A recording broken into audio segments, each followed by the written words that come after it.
Então, bom dia. Thank God it's Friday. Já percebeu, estamos no último dia da semana, infelizmente com uma greve de comboios pelo meio. Haveremos de um dia destes de deter-nos um bocadinho sobre esta história das greves, nomeadamente estas greves de transportes. O Luís Guedes Soares já está a ver. Luís, diga-me só se o som e a imagem estão bem, porque eu tenho aqui uma conversa para fazer com vocês, que são os nossos espectadores, por causa do que se tem passado nas últimas semanas com o Facebook. Ontem, por exemplo, houve muita gente que me escreveu a dizer que não conseguia ver, ou não tinha som, ou então que, João Matos, polegar para cima, muito bem, ou que não recebia as notificações de que o programa estava em direto. Eu já percebi o que é que se passa. É o Facebook. Como sabe, estes senhores mudam as coisas como quem muda de camisa. Olha, parece o governo português, parece o Estado português, porque isto é tudo a mesma coisa, a esquerda e a direita fazem a mesma coisa, a matéria fiscal. Mudam as coisas todos os dias. O Facebook tem feito isto. E de vez em quando aperta aquilo que são as notificações, as definições. Uma delas, as notificações que se fazem às pessoas que seguem a página, que são amigos, ou por aí adiante. A jogada é simples, já percebeu, não é? O Sr. Zuckerberg está apreciado a enriquecer ainda mais e, portanto, o que faz é elaborar jogadas, mexe no algoritmo, não comunicam rigorosamente nada às pessoas, que é para ver se a gente paga. Ora, eu não pago. Este canal cresce de forma orgânica. E quando eu digo às empresas e outras pessoas, atenção, o nosso crescimento é orgânico, não é a pagar, isto é a sério. E, portanto, eu não pago. E, portanto, de vez em quando acontecem estas coisas. Está aí a explicação. Eu ontem fiz o teste. Estava num evento de lançamento do Cupra em Portugal e estavam os Amor Eletro a tocar. E eu resolvi fazer um direto, e normalmente aquilo que tinha mais de 100 pessoas a ver tinha poucas dezenas. Ou seja, é mesmo uma limitação do Facebook. O que é que nós temos para a agenda de hoje? Temos muita coisa. Vamos começar, como naturalmente, pelo período de ordem do dia. Já agora deixe-me só ver se... Está a ver? Olha, por exemplo, agora fiz o teste. Eu estou a fazer isto com um telefone e com este telefone aqui não apareceu notificação nenhuma de que eu já estava em direto. Ou seja, já percebeu a jogada que isto é. Já agora agradeço aos meus espectadores que ainda nem sequer mal começámos o programa, já temos aqui umas partilhas. Então vamos lá à agenda de hoje. Como eu dizia, é uma agenda um bocadinho preenchida. Tive que cortar elementos aqui, até para acomodar um assunto que eu tinha trazido de ontem, que era a história do Banco de Portugal estar a falar sobre os dividendos dos bancos. Bem, vamos lá então à agenda, período de ordem do dia. Eu não sei se reparou, mas ontem as bolsas vieram por ali abaixo, um trambolhão monumental. E porquê? Porque a senhora, a CFO do grupo Huawei, que é só filha do dono, uma empresa muito querida ao regime chinês, foi presa no Canadá. E, aquilo foi uma chatice, porque inicia um conflito ainda maior entre os Estados Unidos, aquilo veio a pedido de um tribunal americano com a China, problemas que se poderia trazer ao comércio mundial, e aquilo veio tudo por ali abaixo. Bem, agora pegue no outro aspecto. Recorda-se da visita do presidente Xi Jinping a Portugal. Eu tinha-lhe dito que ia voltar a fazer uma análise, até uma análise mais completa daquilo que se passou. Bem, o que é que eu tenho a dizer sobre isto? Eu não sei se já reparou, mas Portugal neste momento é uma ilha, entre aspas, naquilo que é o relacionamento entre a China e o resto do mundo e mesmo a Europa. Enquanto o resto do mundo, particularmente a Europa, começam a colocar cada vez mais limitações àquilo que é a relação com a China, esta história da prisão da senhora CFO do grupo Huawei é um bom exemplo disso. Portugal parece navegar numa autêntica lua de mel com a China. Bem, isto não tem nada de mal, à partida. Não teria nada de mal se não fosse uma situação que tem de ser acompanhada com cuidado. Porquê? É muito simples. Porque este relacionamento com a China não é de borla. Esta história da abertura da China a Portugal não é de borla. Nós somos o único país, neste momento, da Europa, que tem as portas completamente escancaradas e muito abertas àquilo que é o relacionamento chinês com a Europa, mas, sobretudo, o investimento chinês. E, portanto, tudo isto tem que ser enquadrado dentro de uma estratégia chinesa de penetração na Europa. Ninguém olha para nós porque temos bom clima, não sei o quê, somos simpáticos. Não é apenas isso. Esse é o primeiro ponto. O segundo ponto é que nós temos uma facilidade enorme de chegar e trabalhar com mercados e com países onde a China tem dificuldade sozinha de fazer uma belíssima prestação. Tem dinheiro, mas não tem o resto. E, portanto, nós temos de ser cínicos nestas coisas. E ter muito cuidado, porque não é muito positivo também vermos muita gente que já começa a olhar para isto entre Portugal e a China com dúvidas. É verdade que há alguma inveja, mas não será só isso. E, portanto, nós temos de ter cuidado, estar atentos àquilo que se pode passar nos próximos tempos. Bom, segundo ponto desta conversa de hoje, taxas, taxinhas, eu tinha escrito taxonas, mas aqui aparece toxinas. E eu deixei o toxinas porque realmente isto é um bocado tóxico. Taxa turística. Começou com Lisboa, depois já saltou para o Porto. Esta semana ficámos a saber que Fátima também vai avançar com uma taxa turística. E agora é Óbidos. Bom, o pessoal diz, é 1 euro, porque paga 1 euro. Mas o problema não é 1 euro. Bom, eu achei um bocado curioso o assessor do presidente da Câmara de Óbidos dizer, salvo a Renascença, que nós queremos transformar visitantes em turistas. Temos muitos visitantes. Portanto, a taxa é uma forma de fazer isso. Não percebo muito bem como. Mas pronto, como sabe, de vez em quando as pessoas arranjam as coisas mais incríveis para os disparates que fazem. Mas enfim, qual é o problema aqui com a taxa? É que as câmaras estão a fazer uma fuga para a frente. Ou seja, têm pessoal a mais, gastam dinheiro ou não têm a gastar, e depois precisam de dinheiro. E dizem, isto é para aquilo, eu vou apostar consigo, como daqui a 1 ano ou 2, vá ver os mesmos municípios. E você vai ver se não continuam lá os mesmos problemas. O mesmo é dizer, aquela taxa não serve porra nenhuma, desculpe lá, é mesmo esta a expressão, para resolver problemas dos municípios. Aquelas taxas servem para financiar o despesismo que as câmaras têm. E este é que é o ponto. E vamos ver se eu não perco a aposta daqui a 1 ano ou 2. Bem, então, agora a agenda propriamente dita.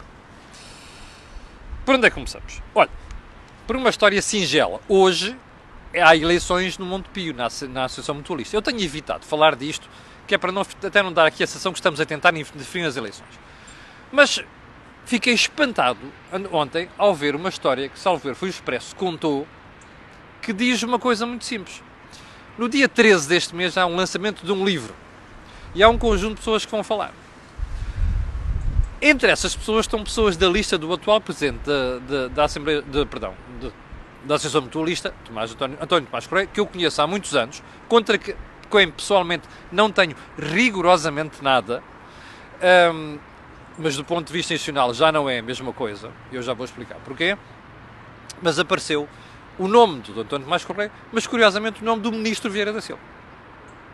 Bom, o Expresso, que foi quem deu a notícia, falou com o gabinete do Ministro e perguntou assim, é verdade? Bom, já agora é um enquadramento. Qual é o problema disto? É que nós estamos na véspera, estamos em período eleitoral das eleições para a Assembleia Geral de Monte Pio. Perdão, a Assembleia Geral, lá estou eu com a Assembleia Geral, a Associação Mutualista. E, portanto, aqui a dúvida era, num momento deste sensível, faz sentido um ministro que até há pouco tempo, ainda para mais, foi a tutela do Monte Pio, aparecer num evento público onde está o líder de uma das listas? Eu acho que não. E fiquei chocado com isto, quando vi a notícia no Expresso. O Expresso ouviu o gabinete do ministro e fez várias perguntas. O ministro vai estar naquilo? Não. Resposta do gabinete do ministro, só se anuncia onde é que o ministro vai estar na véspera. Bem, é uma coisa que também me faz impressão. Quer dizer, está a imaginar como é que os meios de comunicação social, inclusive o resto do pessoal, vai planear a sua vida se souber só na véspera que os seus ministros vão estar aqui noutro sítio. Bom, estupidez. Segundo lugar, olha, é verdade que... O que é que se passou afinal? O ministro deu autorização para pôr lá o seu nome e disse que iria ao evento e depois mudou de ideias. Niente. Nada, Nicholas. A organização usou abusivamente o nome do ministro sem o ouvir. Niente, nada, Nicholas. Olha, eu acho isto inadmissível do ponto de vista da transparência do Ministério da Segurança Social. Eu acho isto inadmissível por outra razão. Não apenas porque o Sr. Ministro foi tutela do Monte Pio. É outra razão ainda mais grave. É que se você pensar bem, este ministro, se não foi o padrinho, apadrinhou a solução da entrada da Santa Casa no Monte Pio Banco. Bem, isto não bate a bota com a perdigota. Tem de haver transparência. E, portanto, era obrigatório que o Sr. Ministro viesse esclarecer a verdadeira situação. O que é que se passou? Por uma razão muito simples. Porque eu não quero acreditar que numa situação de eleições, campanha eleitoral, apareça uma situação dúbia em que dá a sensação que, ainda que de forma implícita, um senhor ministro está a dar apoio a uma das listas. Sabendo, e este é o segundo ponto, os problemas que neste momento existem em relação a quem lidera aquela lista. Como eu já lhe disse aqui e já lhe disse várias vezes, não tenho nada de pessoal contra o Dr. António Tomás Correia. Mas qual é o problema aqui?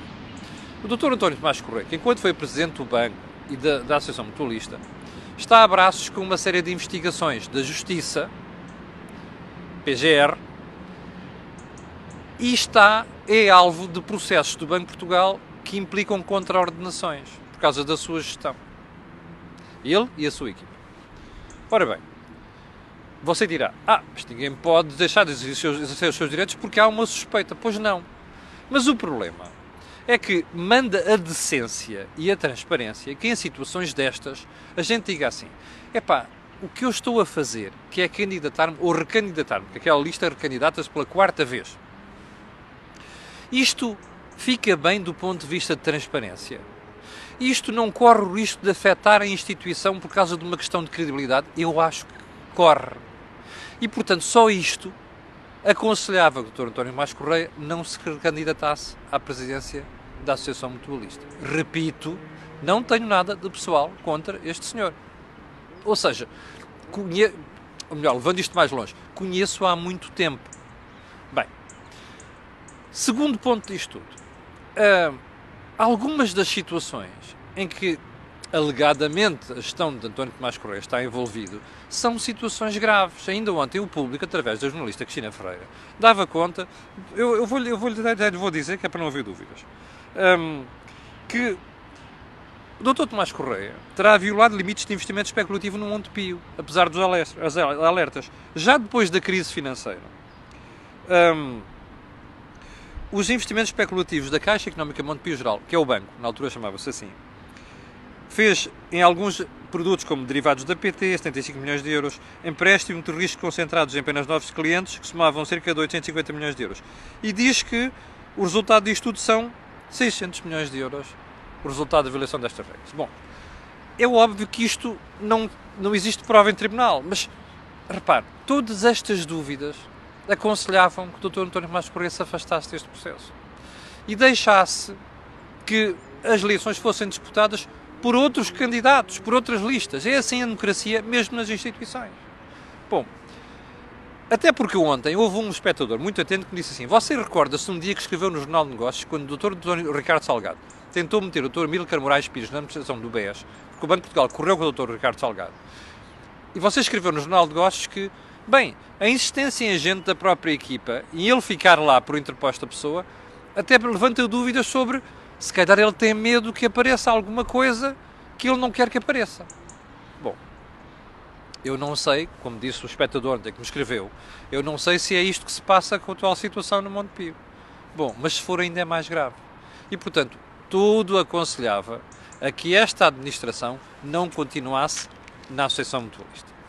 Bem, hoje são as eleições, veremos aqui o que se vai passar. Já agora, para aqueles que já me escrevem há vários dias, como é que justifica gente tão ilustre ao lado desta lista como apoiantes?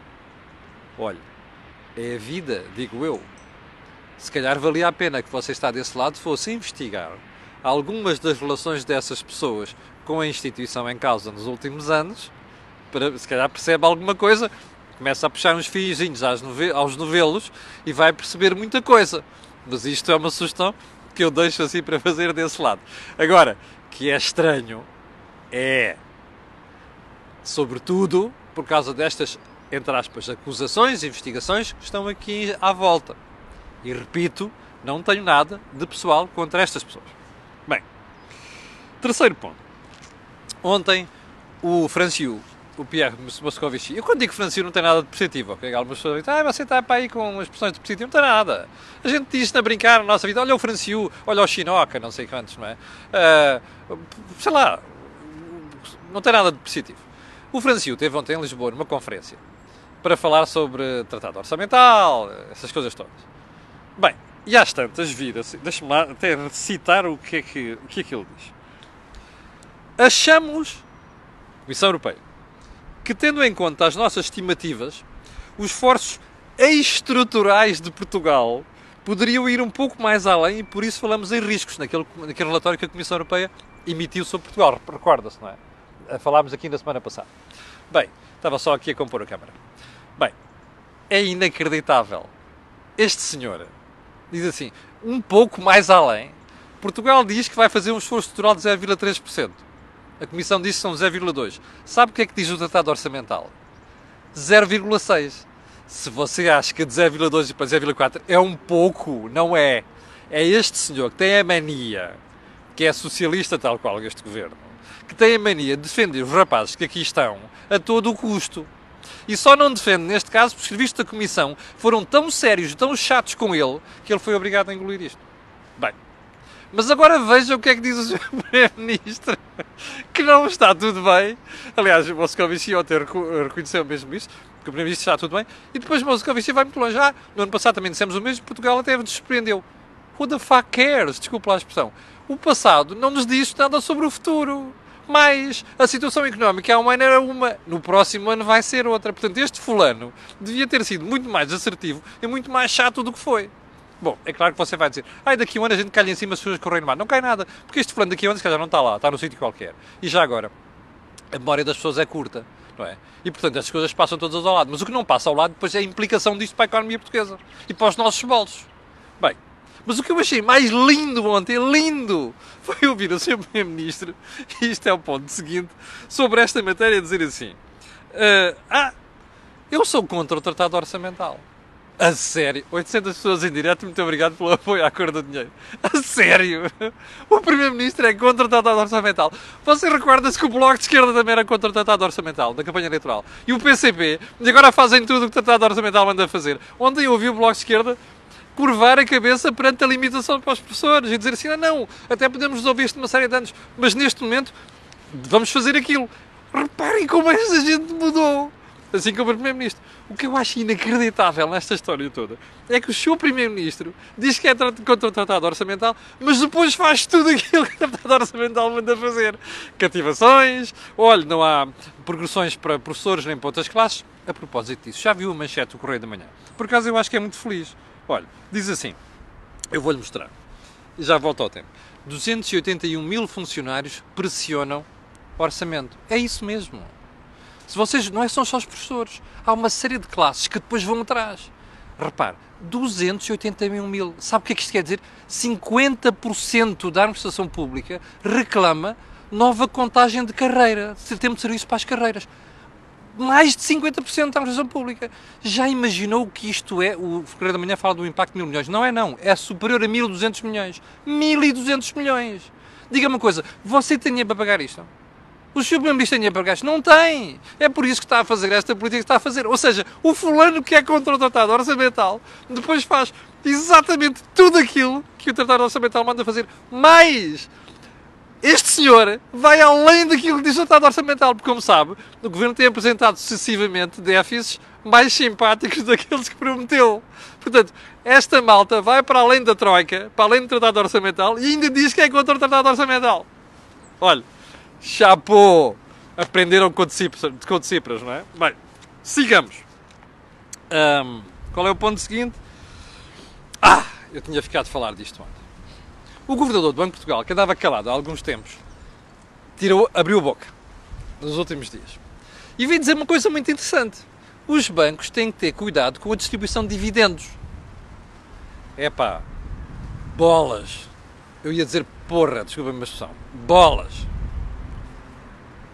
Você recorda-se, há quantos meses nós estamos aqui a alertar para o problema dos bancos de andarem a dizer que agora vão distribuir dividendos, quando ainda não têm a casa arrumada? Sabe, lembra-se de quando é que isto começou? Por causa da Caixa Geral de Depósitos. Porque o Sr. Primeiro-Ministro e o Sr. Ministro das Finanças querem buscar 200 milhões de euros à Caixa Geral de Depósitos, de dividendos. Ora, a Caixa estava falida até o ano passado. Já ganha para dar 200 milhões de euros. O governador disse uma coisa muito interessante. Em vez de distribuírem dividendos, resolvam os problemas de crédito mal parado que ainda lá estão, no seu balanço. Este é que é o ponto. É óbvio que aquela declaração tinha duas fotografias. A principal, Caixa Geral de Depósitos. A outra, BCP, que é menos grave. Mas também é um problema. Bem, o alerta veio na mousse e na hora. E é bom não esquecer isto, porque você fica a saber que, lembra-se da PT, andava a dar dinheiro aos Ricardos Salgados desta vida, endividando-se. Lembra-se disto? Bem, os bancos vão distribuir dividendos e se tiverem um problema destes, um dia destes, quem é que é? São os acionistas que vão lá meter dinheiro. Diga-me lá, você viu nos últimos anos os acionistas meterem dinheiro nos bancos? Viu? Não viu, pois não. Sabe quem é que meteu? Olha, você e eu. Saiu daqui. Não foi? Só para a Caixa Geral de Depósitos foram 4 mil milhões de euros. Agora diga-me lá uma coisa. Toda a gente insulta o Governador. Acha que o Governador não tem razão? Tem. E muita. Eu não quero voltar a ser chamado a pagar prejuízos dos bancos, sabendo que neste momento estão a distribuir dividendos. Capixa? Último ponto desta conversa. Carlos César. Eu ontem achei uma piada inacreditável ao Carlos César. Bem, primeiro ponto. Já sabe que eu acho uma vergonha tudo aquilo que os deputados do PSD andaram a fazer nos últimos meses. Quando não estão lá, mandam para o password, votam, não sei o que. A última é com o Feliciano Barreira Duarte. Vai lá que a senhora Duarte, a senhora teve o descaramento, a coragem de se demitir dos cargos. A senhora Mercedes, não sei o quê. Desculpem, não sei o nome da senhora. A senhora Mercedes teve a coragem de se demitir dos cargos. Está claro. Eu acho lamentável aquilo que se passou com a bancada do PSD.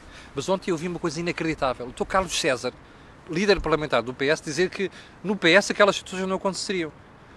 Dar lições de moral.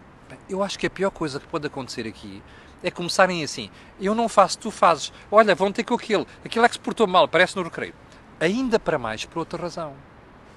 O Dr. Carlos César é a última pessoa que pode abrir a boca para dar lições de moral nesta matéria, sobre moralidade na vida política. Eu vou-lhe só dar 2 ou 3 pontos que eu na altura acompanhei, fazia redação, não fazia apenas opinião. Que é assim, lembra-se dos problemas detectados sob a gestão do Dr. Carlos César no Governo Regional dos Açores? Lembra-se? Lembra-se das viagens aos Açores? Ao Canadá? Coisas mal explicadas. Lembra-se das viagens da mulher do Dr. Carlos César ao Canadá? Com despesas suntuárias que nunca foram bem explicadas. Lembra-se disso? É lamentável. Repito, eu não estou a desculpar o comportamento de deputados do PST. É vergonhoso o que eles fizeram. Nem sequer deviam continuar como deputados. Agora, ouvir pessoas com culpas num cartório virem dar lições de moral sobre isto, não. Ou seja, o que os deputados deviam estar a fazer neste momento não é eu não fiz aquele gajo, olha, foi aquele que se portou mal e não sei quantos. Isso é a pior coisa que pode acontecer. Juntem-se, reúnam. Cheguem à corte e digam assim, vamos lá moralizar isto, nós estamos a dar uma péssima imagem para a opinião pública. É com estas porcarias que a gente perde a confiança em políticos.